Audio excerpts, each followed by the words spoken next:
인생의 마스터키 감사라는 제목으로 말씀 증거하도록 하겠습니다. 오늘은 우리가 전통적으로 지키는 추수감사 주일입니다. 올 한 해도 하나님께서 우리에게 베푸신 은혜가 말로 다 할 수 없이 크고 놀라운 것을 우리 스스로 체험했습니다.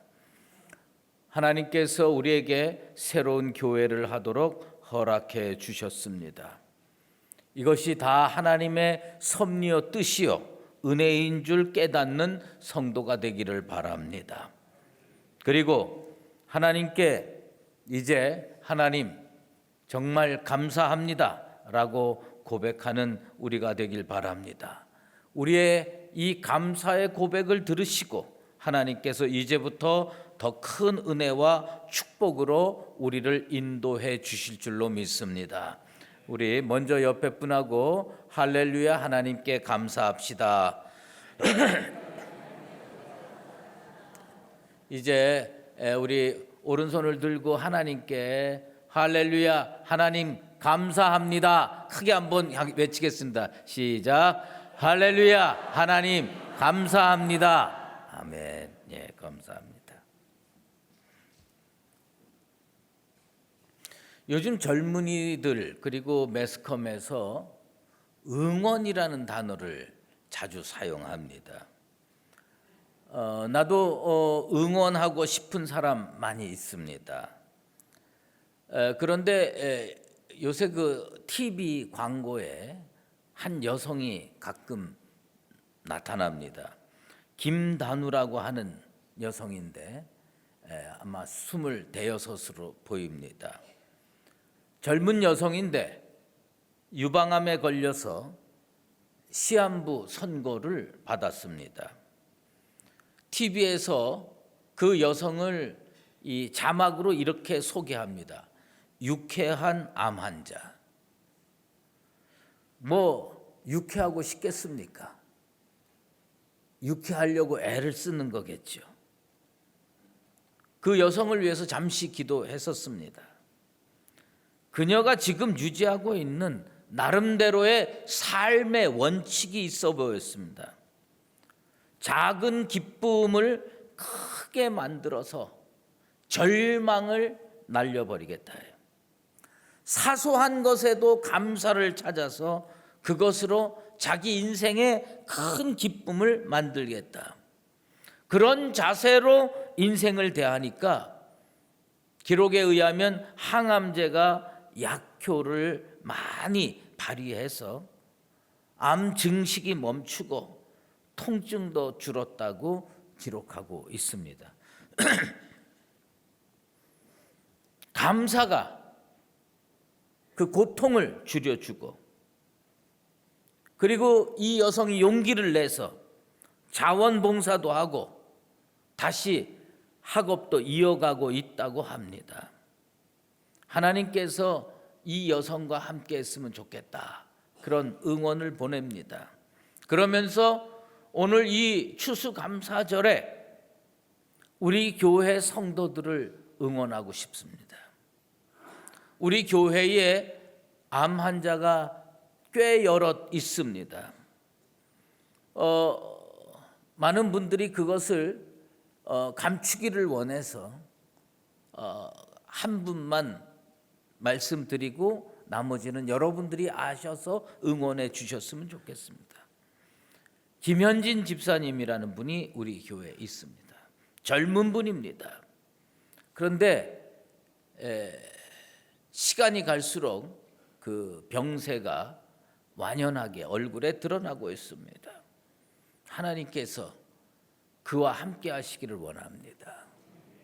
그리고 응원합니다. 우리가 기도로 응원하고 따뜻한 위로로 응원해서 우리 교회 안에 암 환자뿐만 아니라 여러 질병에 걸려서 고통당하고 있는 분들 하나님이 함께 하시기를 기원합니다. 하나님도요 응원하고 싶은 사람이 있었습니다. 다니엘입니다. 다리오 왕과 그의 간신들이 악법을 만들었습니다. 30일 동안 왕외의 어떤 신에게도 간구하지 말아요.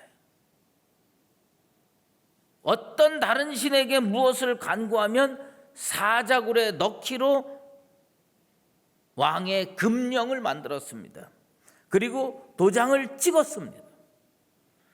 그런데 다니엘은 그 금령에 왕의 도장이 찍힌 것을 알고도 집에 와서 하나님께 기도하고 간구했습니다.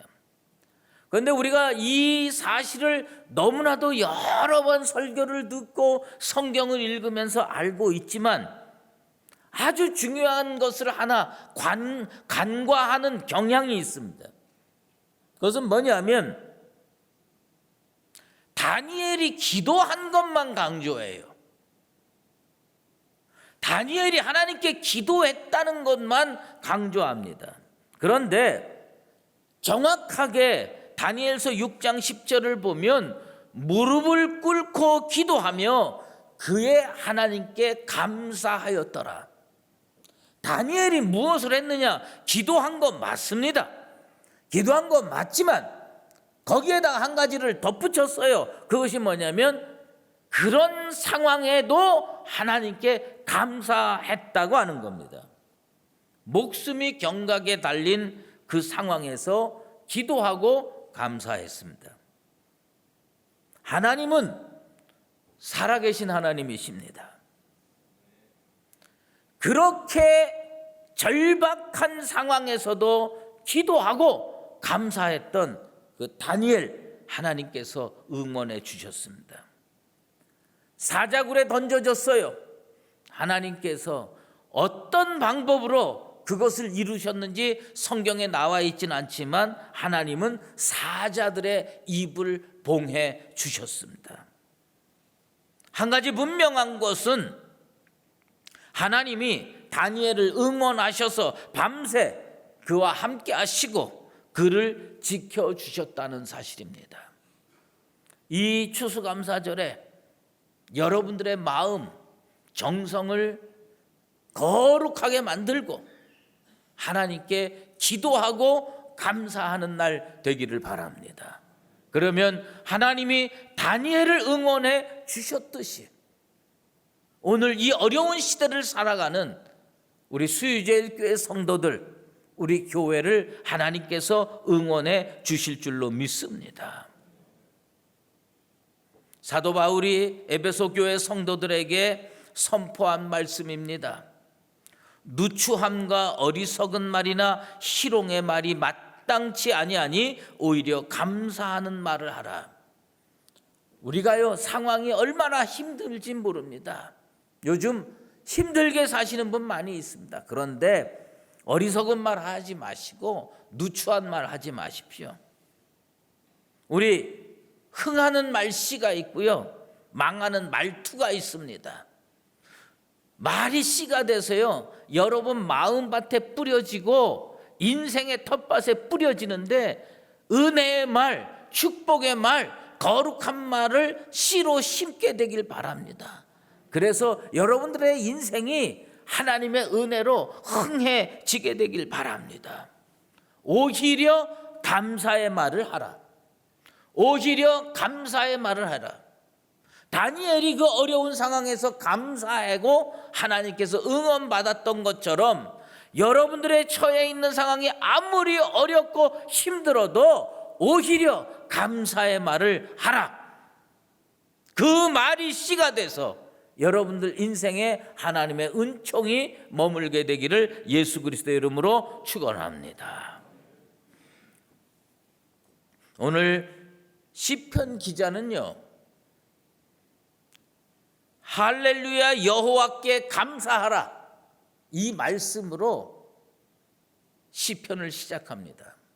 우리가 흔히 할렐루야 시편이라고 하는 건데 이 할렐루야 시편 중에서 3편 내지 4편 정도는 할렐루야 여호와께 감사하라고 시작하고 있습니다. 그것은 무엇을 의미하느냐? 이 시편 기자는요 인생에 닫혔던 문을 여는 마스터키로 이 말씀을 생각한 것 같아요. 그래서 그는 감사의 말로 글을 열었습니다. 이스라엘 백성에게 인생 이렇게 살아야 된다. 그래야 닫혔던 인생 문이 열린다. 이렇게 가르쳐 주고 있습니다. 여러분, 정신 똑바로 차리고 영혼을 고추 세우고 하나님께 감사하시게 되길 바랍니다. 힘들어도 어려워도 눈에서 눈물 뚝뚝 떨어지고 마음에 그 고달픔이 가득 차도 영혼을 고추 세우고 하나님께 감사하다고 말씀하게 되길 바랍니다. 왜냐하면 하나님은 지금도 불철주야 나를 선하게 인도하고 계시기 때문입니다. 인생의 문이 닫혀서 정말 죽을 맛입니까? 성경에 승리하는 인생, 멋들어진 인생으로 살았던 신앙의 조상들 보면 이 감사로 인생의 마스터키를 다 가지고 문들을 열었습니다. 이 호텔이나 큰 빌딩이나 이런 데 가보면요, 마스터키라는 게 있죠. 이 방문이 뭘 잘못해서 닫히고 저 방문이 잘못해서 닫혀서 안 열리면 마스터키 가지고 가서 딱 열면 다 열립니다. 신앙의 조상들이요, 인생의 닫힌 문을 열기를 원했어요. 직장에서 문이 닫혔습니까? 학업의 문이 닫혔습니까? 건강의 문이 닫혔습니까?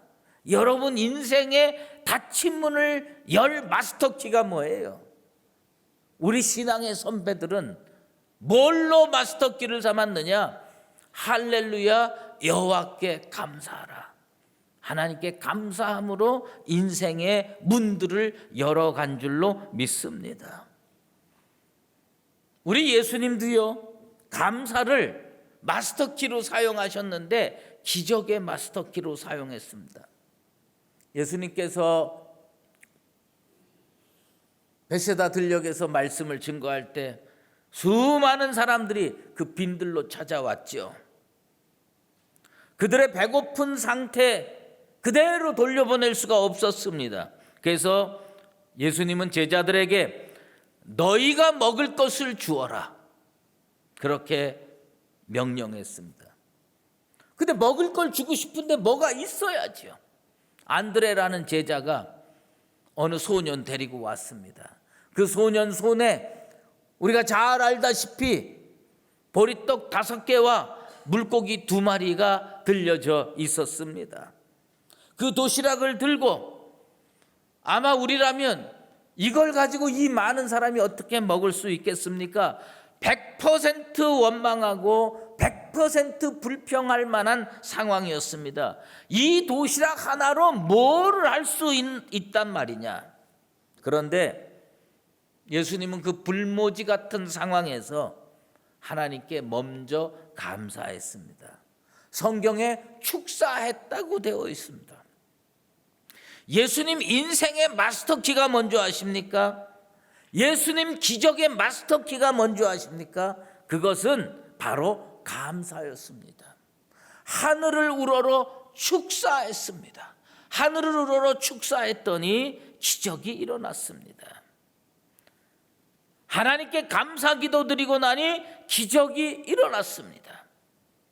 믿든지 안 믿든지 그건 여러분의 몫이지만 예수님은 인생의 문을 여는 열쇠를 감사로 생각하시고 실천하셔서 기적을 이루셨습니다.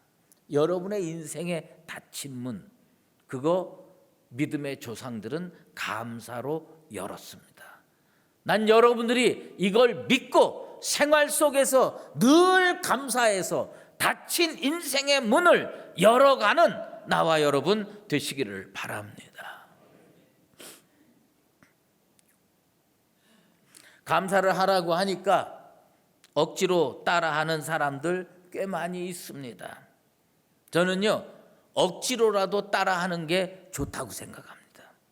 억지로라도 따라하는 게 올바르다고 생각합니다. 그러나 신앙생활 10년, 20년, 30년 넘게 했으면 이제는 자원하는 심정으로 감사할 수 있게 되기를 바랍니다. 그러면 감사는 뭐냐? 내 인생의 최고의 것을 하나님께 드리는 게 감사합니다. 내 인생의 최고의 것을 하나님께 드릴 줄 알아야 됩니다. 감사와 예배에 정성을 담지 않고 형식적으로 예배를 드렸던 시대가 있었습니다.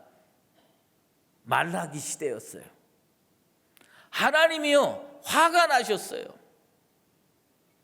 말라기 선지자를 통해서 이렇게 선포하십니다. 더러운 떡을 하나님의 제단에 드리고도 복받기를 원하느냐. 하나님의 제단에 옳은 것 올려드리고 정성스러운 것 올려드려야 되는데 자기 먹다가 남은 거, 잘 관리하지 못해서 곰팡이 쓰는 거, 이런 거 하나님께 올려드리고 복받기를 원했습니다. 하나님은요, 그것을 뭐라고 말씀했느냐? 여호와의 식탁을 경멸하는 행위라고 얘기했습니다. 하나님이 그 떡덩이 드시겠습니까? 우리가 드린 예물 하나님께서 그걸 움켜쥐시겠습니까? 그거 아닙니다. 그런데 말라기 시대의 사람들은 저는 것, 병든 것, 잘못된 것을 드리면서 하나님의 은혜를 구했습니다. 올바르지 않아요. 구약에 출애굽기 23장 16절에 하나님께 첫 열매를 드리라고 기록하고 있습니다. 그 첫 열매가 뭡니까? 내가 얻을 수 있는 최고의 것을 드려라. 내가 얻을 수 있는 최고의 것을 드려라요. 오늘 우리 이 추수감사절에 신앙적인 측면에서 스스로를 돌이켜보길 원합니다.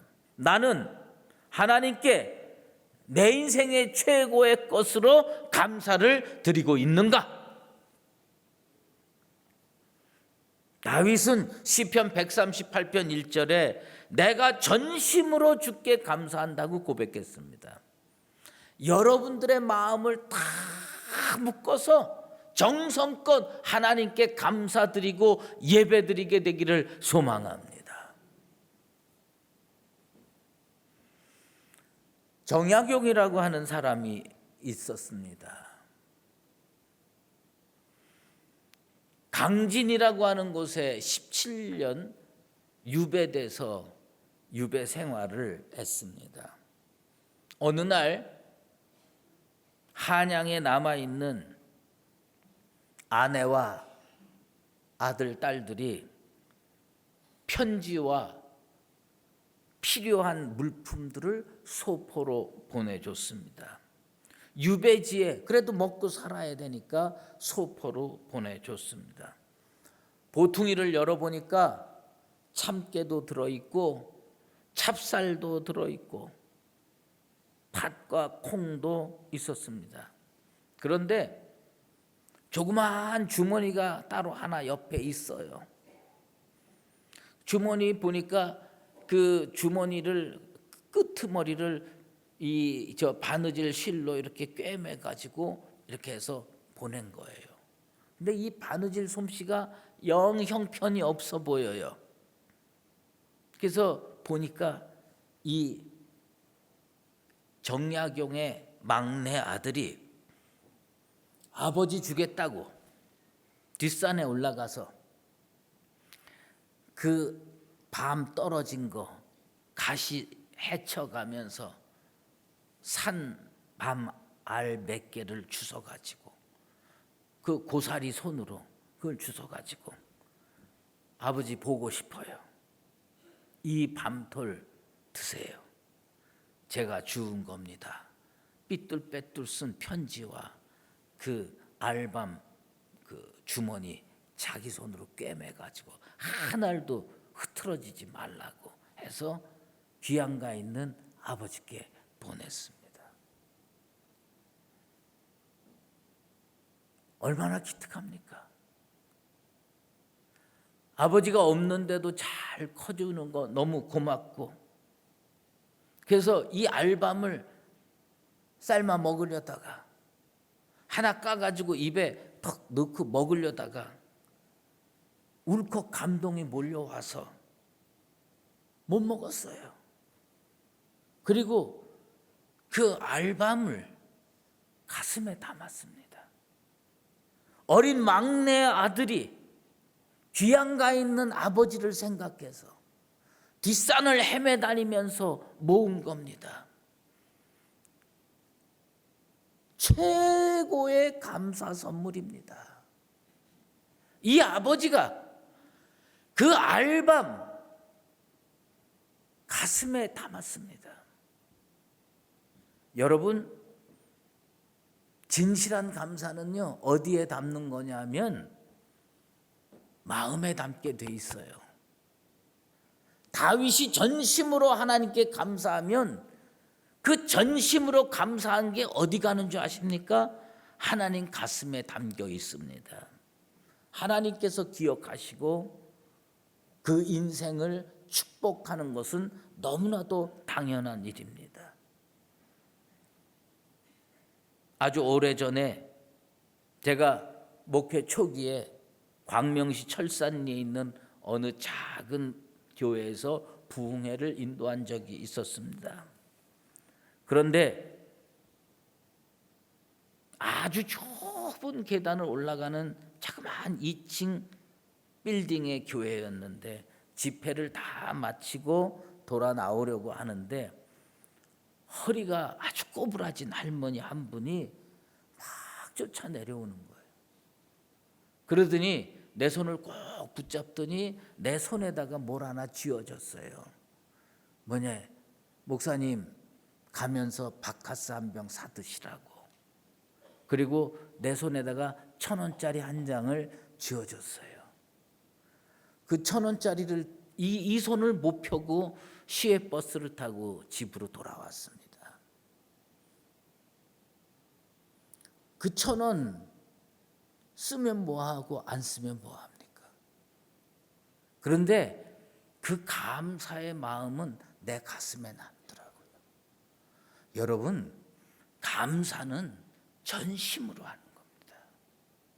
하나님께 전심으로 감사하시게 되길 바랍니다. 그러면 막내 아들이 보낸 알밤이 아버지 가슴에 담겨 있는 것처럼 우리가 보낸 감사가 하나님 가슴에 담겨 있게 될 줄로 믿습니다. 시편 기자는 오늘 4절 말씀에 이렇게 하나님께 간구합니다. 하나님, 나를 은혜로 기억하여 주시옵소서. 진정한 감사를 드리면 하나님께서요, 나를 기억하는 방식이 달라진다는 걸 여러분 알아야 됩니다. 하나님이 여러분을 어떤 방식으로 기억하길 원하세요?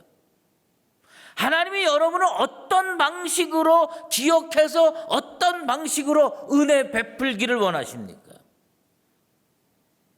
요즘 젊은이들 사용하는 언어로 표현하면 하나님께서 당신을 팩트나 레알로 기억하기를 원합니까? 하나님이 나를 내가 사는 모습 그대로 다 기억하면 난 정말 복받기 어려운 인생일 겁니다. 하나님이 나를 어떻게 기억해 주기를 나는 원하느냐? 잘못 사는 거 있지요.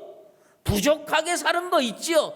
그거 다 하나님께서 잊으시고 내가 좀 잘한 것만 기억해 주면 얼마나 좋겠어요. 그 기억법을 시편 기자는 뭐라고 표현했느냐? 하나님, 나를 은혜로 기억하소서. 하나님이 여러분을 은혜로 기억하게 되기를 바랍니다. 레알로 기억하면 여기 복받을 사람 몇 명이나 되겠어요? 팩트로 일일이 기억하면 하나님 심판받지 않을 자가 여기 몇 명이나 되겠어요? 하나님께서 우리를 은혜로 기억할 때 진정한 축복과 형통이 열리게 될 줄로 믿습니다. 요셉의 형들은 근심 걱정이 많았습니다. 최강대국 애굽의 총리 되신 요셉, 70명이 다 애굽으로 이주해서 사는데 아버지 야곱이 이제 죽을 날이 얼마 남지 않았어요. 아니, 죽었어요. 형들이 전전긍긍하는 건 너무나도 당연한 일입니다. 우리가 옛날에 한 일이 있는데 살려달라고 애달게 울부짖는 그 어린 요셉을 노예로 팔아먹었는데 아버지 돌아가시면 우리들 가만 놔두겠느냐. 아버지가 죽자 근심이 현실이 됐습니다. 그들의 걱정하는 모습이 창세기 50장에 아주 적나라하게 기록되어 있습니다. 요셉이 혹시 우리를 미워하여 우리가 그에게 행한 모든 악을 다 갚지나 않을까? 갚지나 아니할까요? 죄는 팩트예요. 죄는 리얼이었어요. 이거 어떻게 해야 되느냐? 요셉이 형들의 과거를 팩트로 이해하고 리얼로 이해하면 요셉의 형들은 뼈도 못 추리게 되는 상황이 됐습니다. 요셉이 그것을 은혜로 기억했습니다. 당신들은 나를 해하려 하였으나 하나님은 그것을 선으로 바꾸사 오늘과 같이 많은 백성의 생명을 구원하게 하시려 하셨나니 당신들은 두려워하지 마소서. 내가 당신들과 당신들의 자녀를 기르리이다. 팩트가 사라졌어요. 리얼이 사라졌어요. 그리고 뭐가 남았어요? 은혜가 남았습니다. 우리가 하나님께 감사하면 사실 팩트 하나님이 지어주실 겁니다. 리얼 지어주실 겁니다. 그리고 은혜가 남게 될 줄로 믿습니다. 은혜는 물에 새기고 원수는 돌에 새긴다는 속담이 있습니다. 두 사람이 함께 여행을 갔어요. 사막을 여행하게 되었는데 도중에 문제가 생겨서 한 사람이 다른 사람의 뺨을 때렸습니다. 뺨을 맞은 사람이 오늘 나의 가장 친한 친구가 뺨을 때렸다. 그리고 모래에다가 글씨를 썼습니다. 둘은 말없이 사막을 빠져나가게 되었습니다. 오아시스에 도착하자 둘은 물에 뛰어들었습니다. 뺨을 맞았던 친구가 수영을 잘 못해가지고 물에 빠져 죽게 됐습니다. 뺨을 때렸던 친구가 허우적거리면서 그 친구를 구해줬습니다. 뺨을 맞았던 친구, 자기를 구해준 친구의 이름을 돌에다가 새겼습니다. 우리는요 거꾸로 많이 합니다. 원수는 돌에 새기고 은혜는 물에 새기고 모래에 새깁니다. 그런데 원수는 모래에 새겨야 되고 은혜는 돌에 새겨야 됩니다. 하나님이 우리를 기억하는 방식은 그런 방식입니다. 우리가 잘못 사는 거 하나님은 물에 새기고 모래에 새겨서 바람 불거나 파도 치면 다 지워지게 하고, 하나님은 은혜만 돌에 새기고 은혜만 천국 기둥에 새겨주시는 분이신 줄로 믿습니다. 5절 말씀이 있습니다. 오늘 본문 5절 말씀에 주의 택하신 자들로 말미암아 주께서 주신 형통을 자랑하고 유산을 나누게 해달라고 기록하고 있습니다.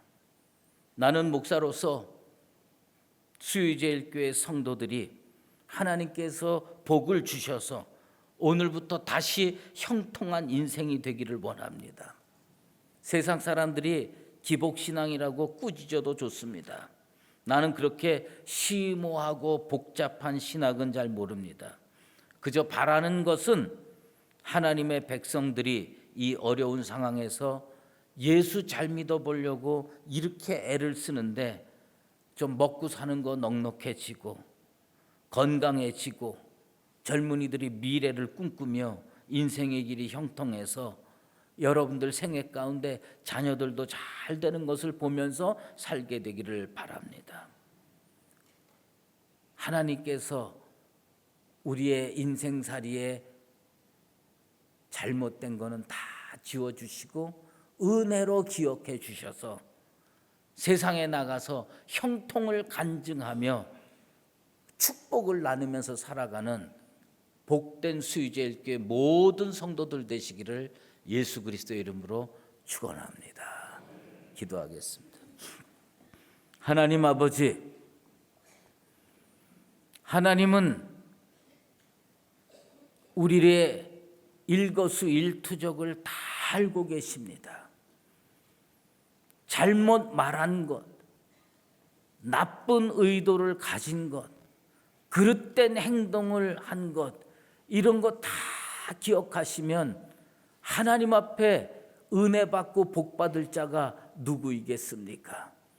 하나님, 오늘 주님 앞에 전심으로 다가와 감사드리오니 하나님, 우리의 최고의 제사, 최고의 예배를 받아 주시옵소서.